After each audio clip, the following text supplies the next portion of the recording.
సవాటి fam. So డిన్నర్లోకి double egg fried rice చేద్దాం అనుకున్నాను. సో యూట్యూబ్లో రెసిపీ చూసి మరీ చేస్తున్నాను అనమాట. సో ఇక్కడ వచ్చేసి నేను 4 ఎగ్స్ అయితే చేస్తున్నాను. ఫస్ట్ అయితే కడాయి పెట్టుకుని అందులోకి ఆయిల్ యాడ్ చేసుకుని 4 ఎగ్స్ యాడ్ చేసుకున్నాను. ఎగ్స్ వేసిన వెంటనే మనం కలుపుకోకూడదు, కొద్దిసేపు అయ్యాక కలుపుకోవాలి. లేక పెద్ద పెద్ద పీసెస్ లాగైతే ఇలా చేసుకోవాలి. నెక్స్ట్ అందులోకి జింజర్ గార్లిక్ పేస్ట్, అలాగే మిర్చి, ఆనియన్స్, క్యారెట్ అయితే యాడ్ చేసుకున్నాను. అవి కొద్దిగా ఫ్రై అయ్యాక అందులోకి మనం రైస్ అంతటి కూడా యాడ్ చేసుకొని ఎగ్ అంతటి పట్టేటట్టుగా రైస్ అంతటి కూడా కలిపి పెట్టుకోవాలి.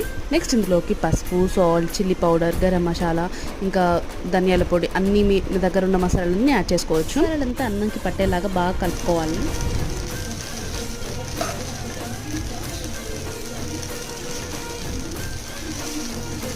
మన double egg fried rice ready అయిపోయింది. 4 ఎగ్స్ ఫ్రైడ్ రైస్ అనమాట ఇది వచ్చేసి. సో ఇందులోకి soya sauce, chilli sauce add చేసుకుంటే సేమ్ మనం బయట తిన్నట్టే ఉంటుంది అనమాట. ఇలా అయినా పర్లేదు, చాలా బాగుంది టేస్ట్ అయితే. వన్స్ మీరు ట్రై చేయండి. ఈ వీడియోస్ లైక్ అండ్ సబ్స్క్రైబ్ చేయండి. Next video. Thanks most for watching. By.